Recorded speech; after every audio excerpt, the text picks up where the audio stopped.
आज की इस क्लास में मैं बीएल आप सभी विद्यार्थियों का हार्दिक स्वागत करता हूं। आज की इस क्लास में हम आज कक्षा 12 की पुस्तक है समकालीन विश्व राजनीति के अध्याय 6 अंतर्राष्ट्रीय संगठन का अध्ययन करेंगे।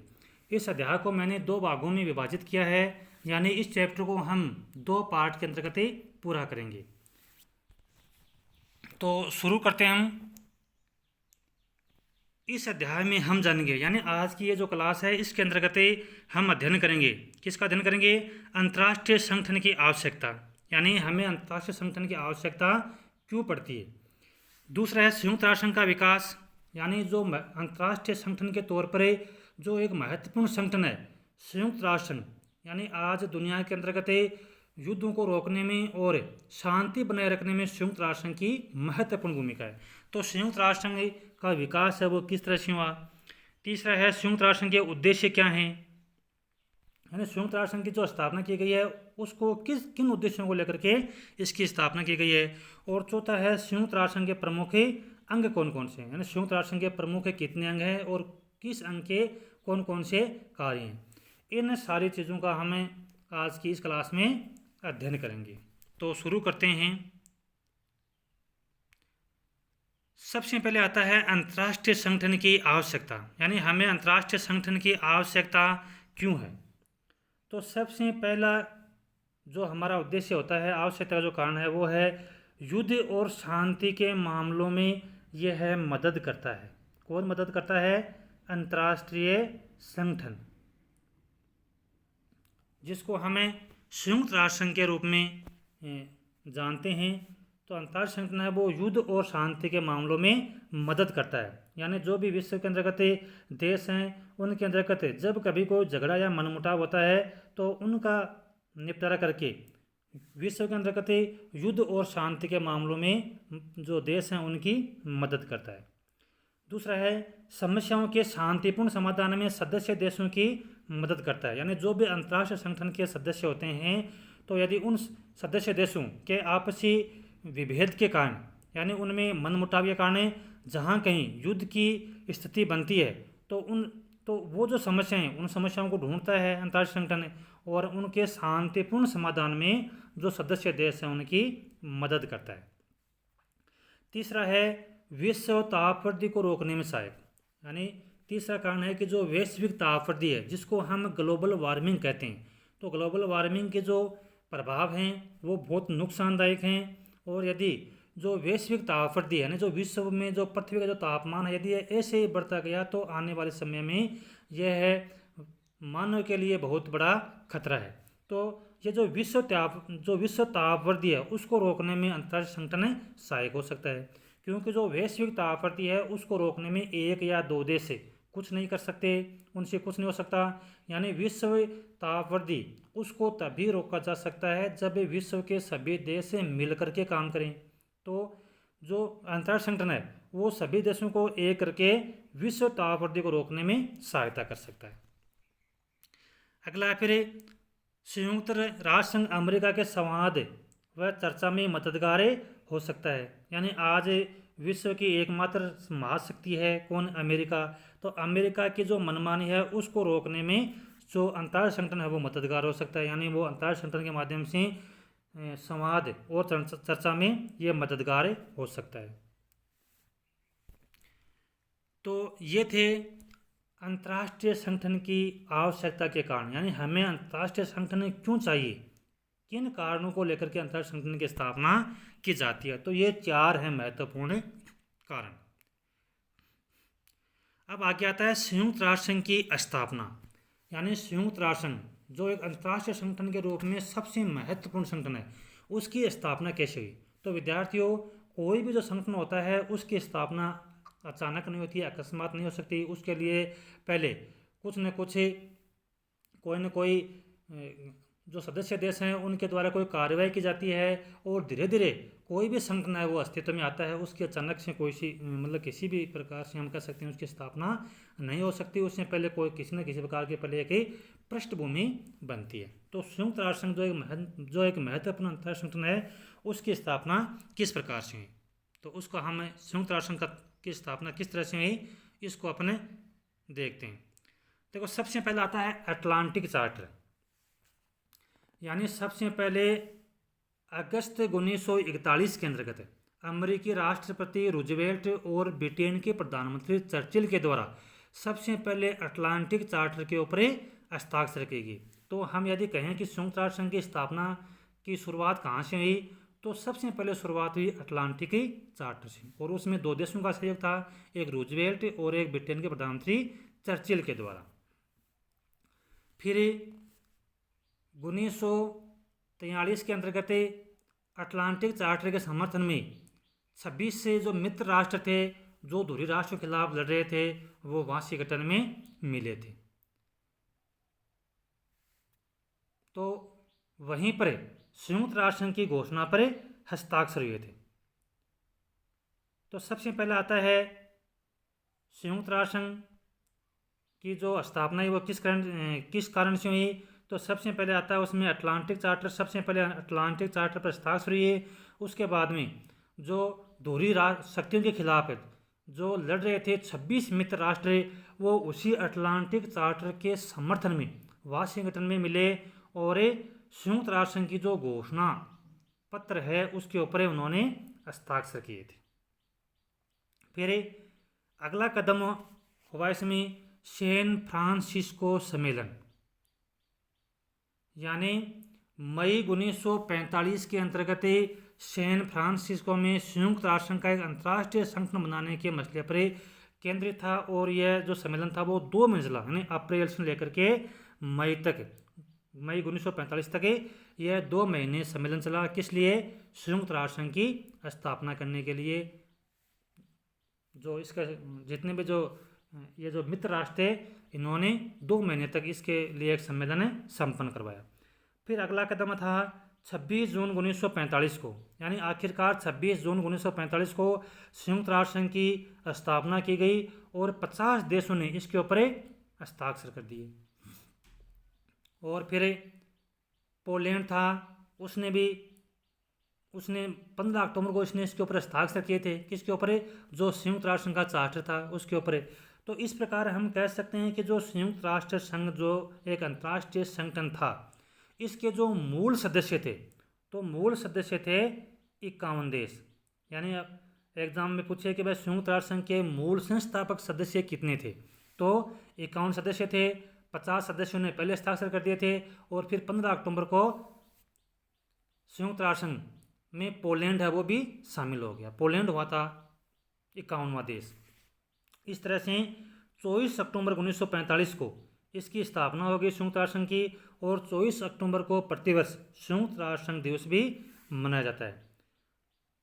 30 अक्टूबर 1945 को इसमें भारत भी शामिल हुआ। यानी संयुक्त राष्ट्र संघ का भारत वो सदस्य कब बना, तो भारत वो संयुक्त राष्ट्र संघ का सदस्य बना था 30 अक्टूबर 1945 को। अब हम आगे बढ़ता, मैं आशा करता हूँ कि संयुक्त राष्ट्र संघ की स्थापना किस प्रकार से हुई यह आपको अच्छी तरह से समझ में आ गया होगा। अब हम आगे बढ़ते हैं कि भाई संयुक्त राष्ट्र संघ का इसका विकास किस प्रकार से हुआ। तो जैसा कि हम जानते हैं कि जो प्रथम विश्व युद्ध हुआ था 1914 से लेकर के 1918 तक, तो प्रथम विश्व युद्ध के बाद में राष्ट्र संघ की स्थापना हुई थी। राष्ट्र संघ यानी जिसको हम UN बोलते हैं, तो राष्ट्र संघ की स्थापना हुई थी। लेकिन राष्ट्र संघ है वो विश्व में शांति और युद्ध को रोकने में सफल नहीं हुआ, और परिणाम क्या हुआ? दूसरा विश्व युद्ध हुआ जो 1939 से लेकर 1945 तक हुआ था। तो सबसे पहले राष्ट्र संघ की स्थापना हुई थी, प्रथम विश्व युद्ध के बाद में हुई थी, लेकिन यह द्वितीय विश्व युद्ध को रोकने में सफल नहीं हुआ, क्योंकि राष्ट्र संघ को असफल सिद्ध घोषित कर दिया गया। भाई जब राष्ट्र संघ है वो युद्ध को रोकने में असफल रहा, तो इसका मतलब है वो फेल है, सक्सेस नहीं है। फिर संयुक्त राष्ट्र संघ की स्थापना, तो जैसा कि हमने ऊपर पढ़ा, संयुक्त राष्ट्र संघ की स्थापना 24 अक्टूबर 1945 को हुई थी और 51 देश इसके मूल संस्थापक थे। और फिर देखो धीरे धीरे इसके सदस्य देशों की संख्या बढ़ती गई और आज इसके जो वर्तमान में सदस्य संख्या है संयुक्त राष्ट्र संघ की वो है 193, यानी 193 आज संयुक्त राष्ट्र संघ के सदस्य हैं। तो जिस तरह हम देख सकते हैं कि सबसे पहले देखो राष्ट्र संघ की स्थापना हुई, फिर 24 अक्टूबर 1945 से लेकर के जब इसके शुरू में 51 देश मूल संस्थापक थे और आज इसके सदस्य 193 तक पहुंच गए। तो हाँ, इस तरह हम देख सकते हैं कि संयुक्त राष्ट्र संघ की स्थापना से लेकर के धीरे धीरे संयुक्त राष्ट्र संघ ने इस तरह से विकास किया कि आज लगभग सारे देश संयुक्त राष्ट्र संघ के सदस्य हैं। अब हम आगे पढ़ते हैं संयुक्त राष्ट्र संघ के उद्देश्य क्या हैं। अब देखो, उद्देश्यों को यदि हम देखें तो संयुक्त राष्ट्र संघ के बहुत सारे उद्देश्य हैं, यानी ये हर क्षेत्र में काम करता है, सामाजिक, आर्थिक और युद्ध और शांति को बनाए रखने में, यानी युद्ध को रोकने और विश्व शांति को बनाए रखने में। लेकिन हम इसके दो जो 7 संयुक्त राष्ट्र संघ के उद्देश्य हैं, उसके हम केवल 2 संयुक्त राष्ट्र संघ के उद्देश्य जो मुख्य रूप से हमें कौन कौन से हैं वो आपके सामने प्रस्तुत कर रहे हैं। पहला है देखो, अंतर्राष्ट्रीय झगड़ों को रोकना और राष्ट्रों के बीच सहयोग की राह दिखाना। देखो, सबसे महत्वपूर्ण काम है इसका, संयुक्त राष्ट्र संघ का सबसे महत्वपूर्ण इसका उद्देश्य क्या है। जो अंतर्राष्ट्रीय झगड़े यानी 2 या 2 से अधिक देशों के बीच में जब कोई झगड़ा होता है, वो झगड़ा किस कारण से होता है, उन राष्ट्रों के बीच में असहयोग की भावना के कारण। तो इसका सबसे जो महत्वपूर्ण उद्देश्य था वो अंतर्राष्ट्रीय झगड़ों को रोकना और उन राष्ट्रों के बीच सहयोग की राह दिखाना, क्योंकि यदि उनके बीच में सहयोग होगा, परस्पर वो सहयोग की भावना से काम करेंगे, तो उनके बीच में झगड़ा नहीं हो सकता। तो सबसे पहला काम क्या है, अंतर्राष्ट्रीय झगड़ों को रोकना और राष्ट्रों के बीच सहयोग की राह दिखाना। दूसरा है पूरे विश्व में सामाजिक आर्थिक विकास की संभावनाओं को बढ़ाना, कि पूरे विश्व में सामाजिक और आर्थिक विकास की जो संभावनाएं उनको बढ़ाना, यानी सामाजिक और आर्थिक विकास करना। क्योंकि जो झगड़े होते हैं वो सामाजिक और आर्थिक विकास के अभाव में होते हैं, क्योंकि कोई भी जो लड़ाई झगड़ा होता है वो अभाव के कारण होता है, वो कमी के कारण होता है। तो पूरे विश्व के अंतर्गत सामाजिक और आर्थिक विकास इस तरह से हो कि सभी राष्ट्र यदि वो अपना विकास कर लें, सामाजिक और आर्थिक दिशा में यदि वो आगे बढ़ेंगे, तो युद्ध की नौबत नहीं आएगी। अब हम आगे बढ़ेंगे और संयुक्त राष्ट्र संघ के जो प्रमुख अंग कौन कौन से हैं उनके बारे में हमें अध्ययन करेंगे। सबसे पहले आता है महासभा। तो संयुक्त राष्ट्र संघ का जो सबसे जो पहला अंग है वो है महासभा, जिसको हम क्या कहते हैं, आम सभा भी कहते हैं, यानी महासभा को आम सभा भी कहा जाता है। तो यूएनओ का मतलब है संयुक्त राष्ट्र संघ, यानी संयुक्त राष्ट्र संघ के सभी सदस्य हैं वो इसके भी सदस्य होते हैं। यानी जो सदस्य संयुक्त राष्ट्र संघ के सदस्य होते हैं वो देश महासभा या आम सभा के भी सदस्य होते हैं। तो वर्तमान में 193 देश संयुक्त राष्ट्र संघ के सदस्य हैं, तो वो सारे देश आम सभा के भी सदस्य होते हैं। और जितने भी, यानी इसके अंतर्गत चाहे एक देश की ओर से चाहे 2 या 3 प्रतिनिधि भी भाग तो ले सकते हैं, लेकिन जब किसी मामले के अंतर्गत वोट देने की बारी आएगी तो प्रत्येक देश है वो एक मत दे सकता है, यानी सभी का एक मत उसमें माना जाता है। दूसरा इसमें विश्व की लघु संसद, यानी आम सभा को विश्व की लघु संसद कहा जाता है। अब देखो, संसद क्या होती है कि किसी देश के अंतर्गत कानून बनाने का जो महत्वपूर्ण काम होता है वो संसद का होता है। तो यह पूरे विश्व के लिए कानून बनाती है, तो इसलिए इसको विश्व की लघु संसद कहा जाता है।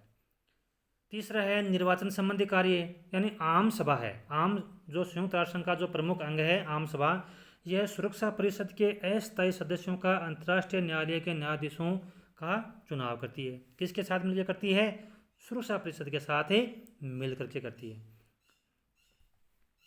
अगला है प्रमुख निर्णयों में 2/3 व बाकी में सामान्य बहुमत की आवश्यकता होती है। यानी ये जो आम सभा के अंतर्गत जो भी निर्णय होते हैं, जो भी फैसले लेते हैं, उनके अंतर्गत यदि जो प्रमुख निर्णय यानी जो अहम फैसले हैं, जो अहम निर्णय है, उनके अंतर्गत बहुमत की आवश्यकता आती है 2/3 की। और मान लीजिए कि कोई सामान्य कोई फैसला है तो उसके अंतर्गत सामान्य बहुमत की आवश्यकता होती है। अगला इसका पॉइंट है कि आम सभा के द्वारा जो भी निर्णय लिए जाते हैं वो सभी सदस्यों पर बाध्यकारी नहीं होते हैं। कहने का मतलब है कि यदि आम सभा के द्वारा लिए गए निर्णय यदि कोई देश नहीं भी मानता है तो उसके लिए आम सभा उसको बाध्यकारी नहीं कर सकती। तो ये हैं 4 प्रमुख रूप से संयुक्त राष्ट्र संघ का जो प्रमुख अंग है आम सभा, उसके द्वारा किए जाने वाले कार्य। अब अगला हमारा आता है संयुक्त राष्ट्र संघ का प्रमुख अंग, वो है सुरक्षा परिषद। तो सुरक्षा परिषद है वो आम सभा के बाद में संयुक्त राष्ट्र संघ का दूसरा प्रमुख अंग माना जाता है। और सुरक्षा परिषद है, यह बहुत ही महत्वपूर्ण अंग है संयुक्त राष्ट्र संघ का। अब देखो सबसे पहले आती है कि भाई सुरक्षा परिषद है, उसके अंतर्गत सदस्यों की संख्या कितनी होती है। तो सुरक्षा परिषद के अंतर्गत जो कुल सदस्य हैं वो 15 होते हैं। 5 होते हैं इसमें स्थायी और 10 होते हैं अस्थायी।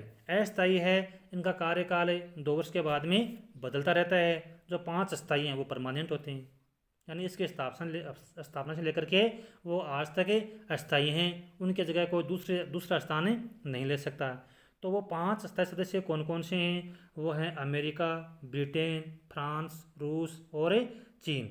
ये 5 सदस्य हैं वो सुरक्षा परिषद के अस्थायी सदस्य हैं। और इन सदस्यों को वीटो की शक्ति का अधिकार प्राप्त है। वीटो अर्थात निषेधाधिकार की शक्ति। वीटो को हिंदी में निषेधाधिकार की शक्ति भी कहते हैं।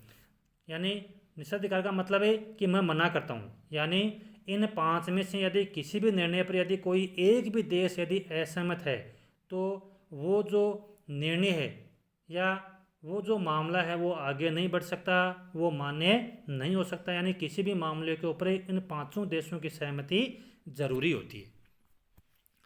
सुरक्षा परिषद के अंतर्गत जो अस्थायी सदस्य हैं, यानी जो अस्थायी हैं वो तो परमानेंट है, उनका चुनाव नहीं होता है। और जो अस्थायी सदस्य हैं उनका चुनाव महासभा के द्वारा 2 वर्षों के लिए किया जाता है। और इसका जो निर्णय वो सभी देशों के ऊपर बाध्यकारी होता है। इसका जो निर्णय है वो सभी सदस्यों के ऊपर बाध्यकारी होता है। किसका? सुरक्षा परिषद का। यानी आम सभा का हमने ऊपर देखा कि आम सभा का जो निर्णय है वो सदस्यों पर बाध्यकारी नहीं होता है, जबकि सुरक्षा परिषद का जो निर्णय है वो सभी सदस्यों के ऊपर बाध्यकारी होता है। अब आगे हम इसका तीसरा अंग पढ़ते हैं, आर्थिक व सामाजिक परिषदें। यानी पहला हमने अंग पढ़ा आम सभा, दूसरा हमने पढ़ा सुरक्षा परिषदें, और अब तीसरा प्रमुख अंग माना जाता है सुरक्षा परिषद का, और वो है आर्थिक व सामाजिक परिषद।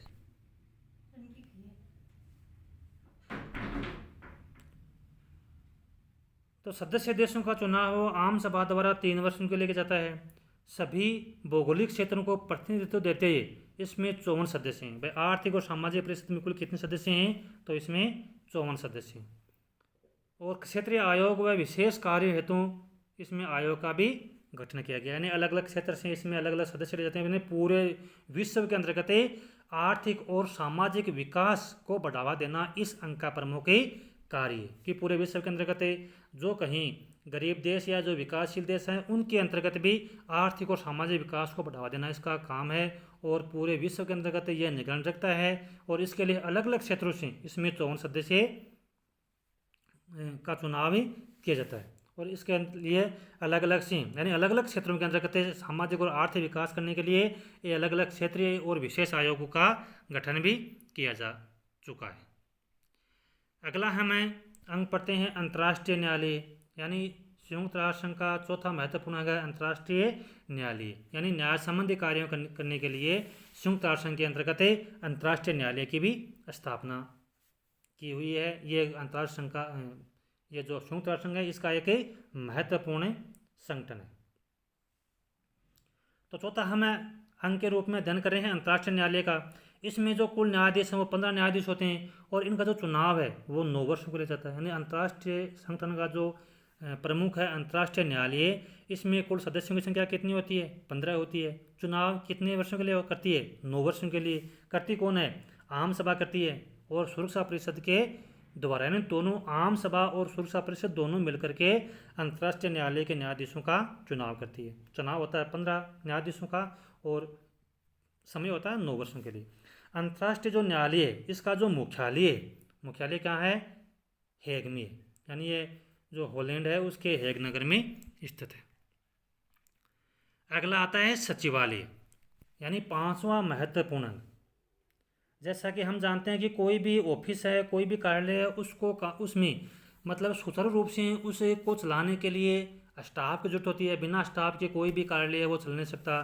तो वैसे ही जो संयुक्त राष्ट्र संघ होता है उसको चलाने के लिए भी जो अंतर्राष्ट्रीय स्टाफ होता है उसको कहते हैं उसको हम सचिवालय के नाम से जानते हैं। यानी अन्य प्रमुख संगठन कौन से, जैसे आम सभा है, सुरक्षा परिषद है, अंतर्राष्ट्रीय न्यायालय है, आर्थिक और सामाजिक परिषद है, यानी उनको चलाने के लिए एक अंतर्राष्ट्रीय जो स्टाफ होता है उसको वो कहाँ होता है, वो सचिवालय में होता है। और सचिवालय का जो प्रधान होता है, यानी जो प्रधान होता है, जो मुखिया होता है, जो अध्यक्ष होता है, उसको अपन क्या कहते हैं, उसको महासचिव कहा जाता है। और महासचिव की जो नियुक्ति है वो सुरक्षा परिषद की सलाह के ऊपर आम सभा है वो 5 वर्षों के लिए करती है। कौन करती है, आम सभा है वो 5 वर्षों के लिए इसका चुनाव करती है। अगला आती है न्यायशीता परिषद, जिसको हमें ट्रस्टीशिप कहते हैं, हिंदी में कहते हैं न्यायशीता परिषद। तो ये जो न्यायशीता परिषद है इसका वर्तमान में यह पूरी तरह से समाप्त हो चुकी है। यानी इसका काम यह था कि दूसरे विश्व युद्ध के पश्चात जो विश्व के अंतर्गत जो कमज़ोर क्षेत्र थे, जो विकास की दृष्टि से पिछड़े हुए थे, उनका विकास करने के लिए न्यायशीता परिषद की स्थापना की गई थी। तो धीरे धीरे जैसे जैसे वो जैसे जैसे वो क्षेत्र विकास करते गए वैसे वैसे वो जो न्यायशीता परिषद अंग के अधीन किए गए थे उनसे उनको वो आज़ाद करते गए। तो 1 नवंबर 1949 से यह न्यायशीता परिषद समाप्त हो गई है। क्यों हो गई, क्योंकि जो अंतिम देश था पलाऊ, उसको आज़ाद कर दिया। अब विश्व के अंतर्गत ऐसा कोई क्षेत्र नहीं है जिसका विकास करने की जरूरत है। तो जब कोई काम ही नहीं है तो इसको समाप्त भी कर दिया गया। तो न्यायशीता परिषद को समाप्त कब किया गया, 1 नवंबर 1994 को। अब देखो हम पढ़ते हैं संयुक्त राष्ट्र संघ की जो प्रमुख विशेष एजेंसियाँ कौन कौन सी है। हम इसमें केवल नाम देखते हैं।